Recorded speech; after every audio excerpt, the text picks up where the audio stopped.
All right, so this is the third and last part for our class number two.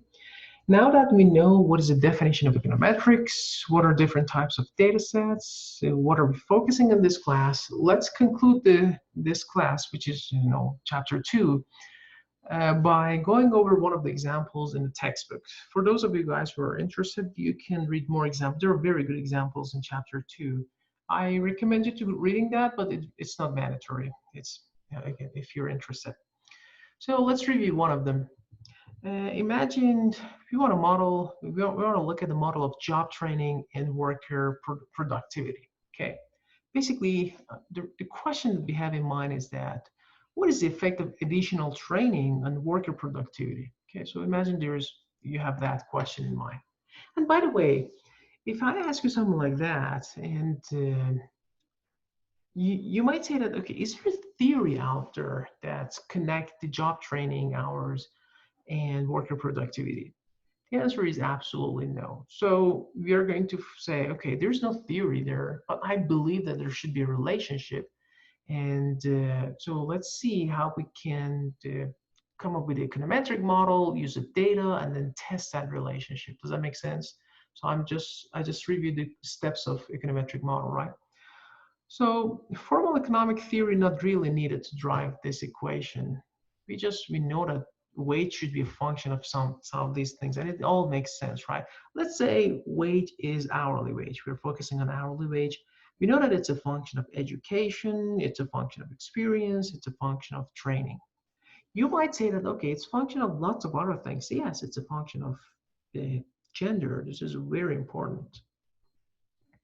I don't know, maybe it's a function of age. Oops. It's a function of age, yeah. But let's for now focus, and maybe lots of other things. I'm going to give you the name later, but for now, let's focus on these three. So education is years of formal education experience, years of workforce experience, and training weeks. No, it's the number of weeks spent in job training. Other factors may be relevant, but these are the most important one. So if I want to write this model as an econometric model, so just remember, I said in this course, we're going to only focus on linear models. So I have to say, okay, wage is equal to what? There's an intercept, there's beta 1 education, there is beta 2 experience, there is beta 3 training. And do you remember that I said there may be lots of other things? I want to give them one name. I want to call them, all of them, U. It stands for unobserved. So, and in this course, we're going to talk a lot about the properties of these unobserved variables, the ones that we're missing in the model. So we're missing in the model for two reasons. Sometimes we're missing it because there is no information. So imagine, which must be related to talent as well, right? But how can I collect information on talent? Right? So we're missing it because there's no information. Sometimes you're missing them because we simply forget to include them, or it's beyond our imagination, or I already have too many variables. I don't want to come up with more variables, right? But so whatever it is, I just want to call them U, unobserved factors. And in this course, we're going to go over the properties of unobserved factors a lot. Okay, so next slide, this is basically what I did, right? So these are all unobserved determinants of the wage. Some examples are innate ability, quality of education, family background, and etc. Some of them are observable, some of them are not observable, okay? Most of econometric deals with the specification of the error term U. This is a big deal. We're going to focus a lot of time on a specification of this error term. And why does that matter? And econometric models may be used for hypothesis testing. We already know that, right? So let's look at an example. For example, okay, there is no theory. We have some belief, you have some hypothesis. Let's test a couple of them. So for example, let's say the parameter beta 3 represent effective training on wage. Does that make sense? Because look at that. Where's beta 3? It's here. We have training and we have wage. So at the end of the day, I know the training level, right? It's weeks spent in job training. And I look at the beta 3.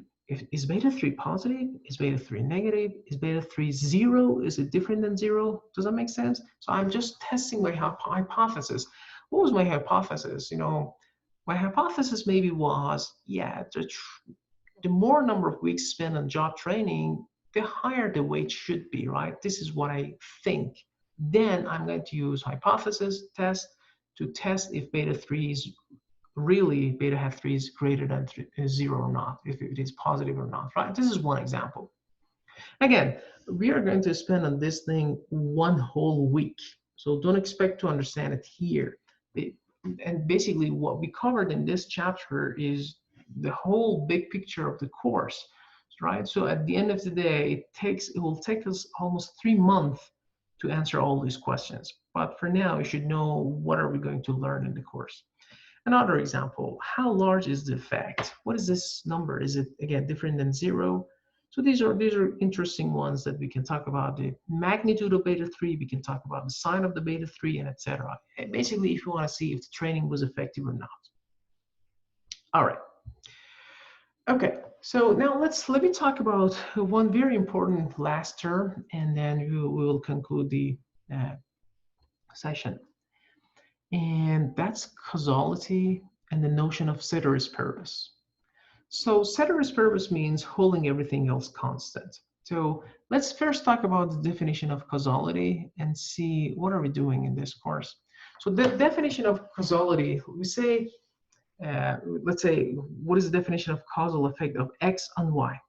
So we read it like this. How does variable Y change if variable X is changed? But all other relevant factors are held constant. Okay, so this is called ceteris paribus, holding everything else constant. Most economic questions are ceteris paribus questions. And in reality, it will not be possible to literally hold all else equals. So let me talk about observational data versus experimental data. And then we're going to come back to this notion of ceteris paribus. So let me give you an example. Actually, I can open a new notebook. Yeah, let's do that. Let's spend some time. Open the third one. Okay, so this is part 3. Oops, let me change it.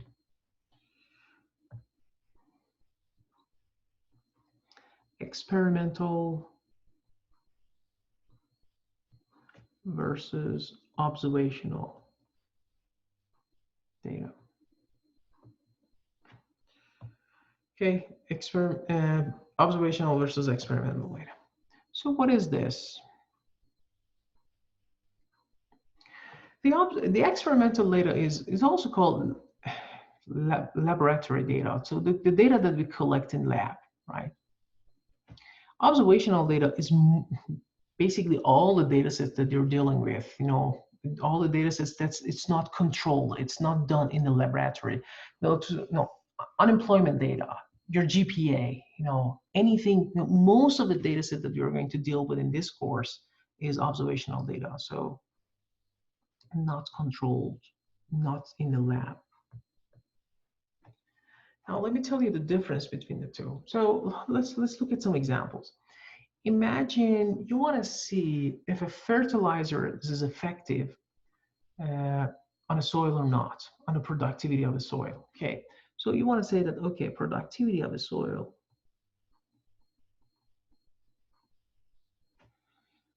is a function of fertilizer. Productivity is a function of temperature. Productivity is a function of temperature is a function of humidity, and etc. This is productivity of a soil, right? Again, there may be lots of other things, but let's focus on these 3. But the cool thing is that you can control all of these things. I can say I can hold the temperature and the humidity fixed in a laboratory, and look at the pure effect of this specific fertilizer on the soil productivity. Does that make sense?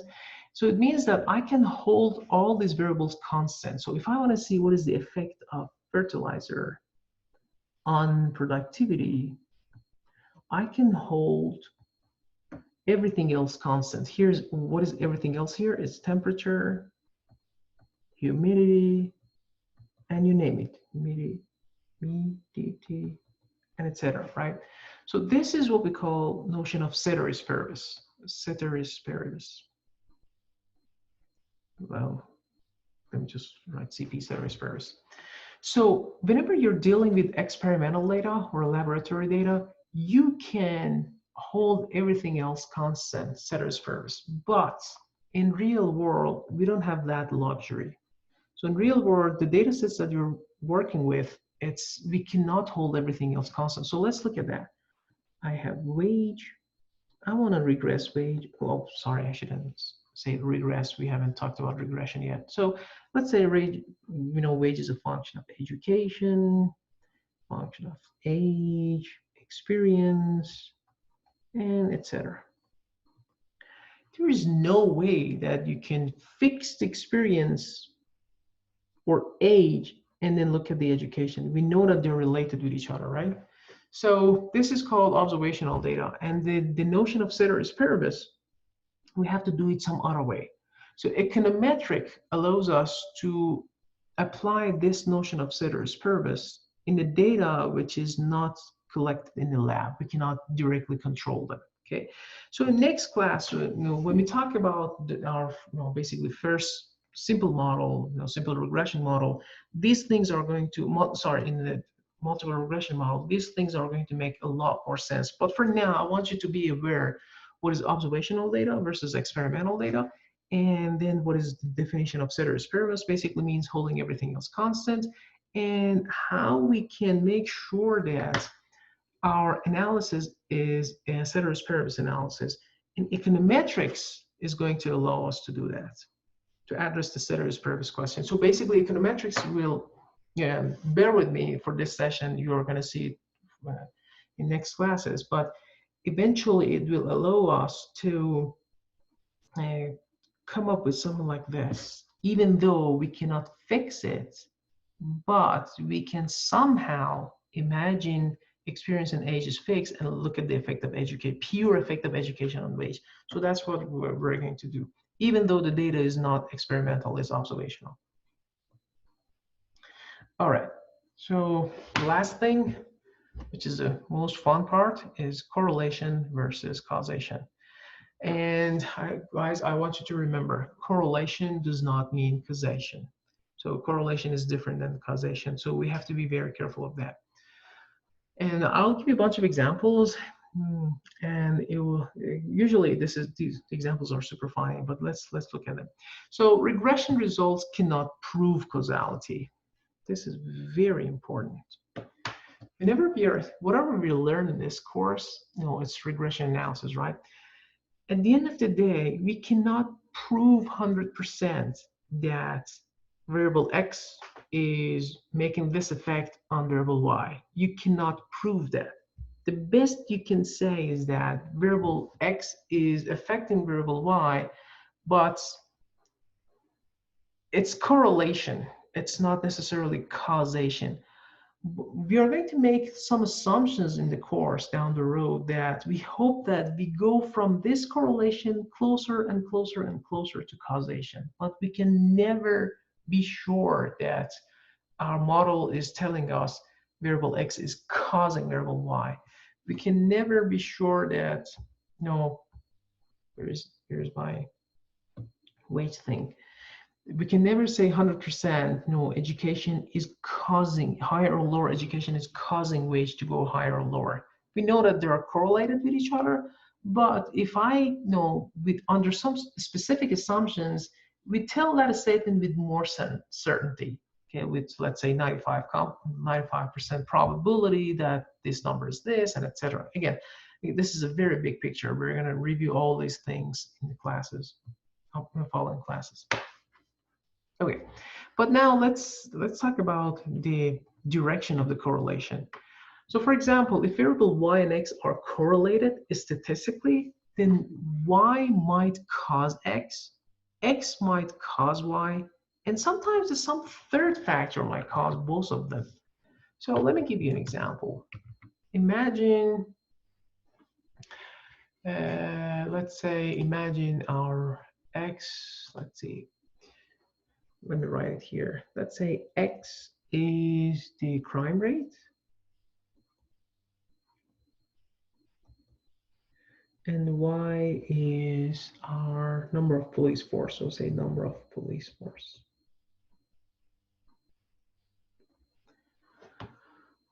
Okay, look at the first statement. Do you agree that y might cause x?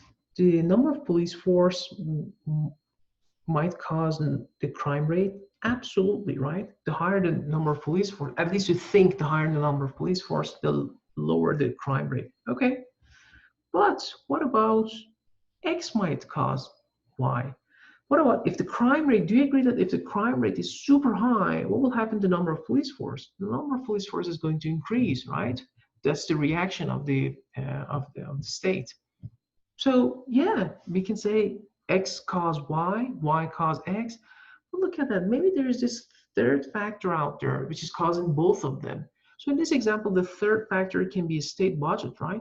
So state budget can both affect the crime rate and the police force. If the state has higher budget, maybe the crime rate is lower, and at the same time, police force is higher, right?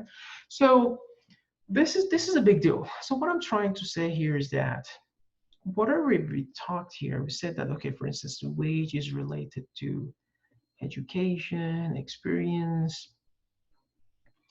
We are never sure, we are never 100% sure of the direction of the causality, right? But we're going to use econometric analysis, okay? And that econometric is going to help us to say, okay, what is the direction maybe? Again, we are never 100% sure. Regression does not prove causality, but it will give you say that, okay, if I make these assumptions, if I make, I don't know, these, we're going to talk about those assumptions later on in the course, but under those specific assumptions, maybe education is affecting wage by this amount, and you can quantify it. Maybe experience is affecting wage by this amount, holding everything else constant. So in this specific example, if the relationship, so the relationship might have happened completely by chance, and if that happens by chance, we call it spurious correlation. Okay, so in this course, we want to separate what is known as a spurious correlation versus causation. So that's the goal. The end goal of this course is to make some assumptions, controlled for enough explanatory variables, controlled for lots of other things, that at the end of the day, we can say, you know what, this is not spurious correlation. You know what, this is not pure correlation. It has some causality flavor in it. Now, so remember, the results from regression analysis should always be viewed with some caution. So let me see. No, this is not the link. Well, in the class, I will talk about this spurious correlation in a little bit more detail. We're going to look at the charts. It's going to be very fun. And then we're specifically look at this one. And so I want you to think about an econometric model here. And then if you see if you can tell a story. You know, basically the idea is that, can we say, could a taller fed term height means a rate raise? So basically, it's very funny. You know, the first guy is, this is Paul Walker. Well, anyways. And then at his time, you know, I was born around here, so I remember at his time, you know, the interest rate was super high. It was around, you know, the average was 12. Then, you know, Alan Greenspan came, he was shorter, and the interest rate was shorter. And then Ben Bernanke was there. So you guys should all remember him. And then the interest rate was even lower. Then Janet Yellen she was shorter, the interest rate was lower. And now we have Powell, right? We have Jay Powell. And it's funny, you know, when Jay Powell was in charge, at the first day, the interest rate was, increasing, and now it's decreasing. So is what does this mean? Uh, is this a is this just accident? How can I say that this is not a causation? And we know the answer. This is pure chance. This is a spurious correlation, right? But how can a kinemetric shows me that this is basically this is just chance. It's not causation. So we're going to talk about it next class. I want you to think about it, and then we're going to talk about the very details in our next class. All right, so this concludes our chapter 2. And guys, when I say next class, it doesn't mean that we're going to have short videos like this. It's remember, this course is a hybrid, face-to-face. So I'll give you a preview of the class in these short videos, and then you watch them, you answer some quiz questions, you come to class for discussion. So when you come to class, come with questions to the class. I expect that you watch these videos and then come to class. And okay, till then, have fun with the kinemetrics.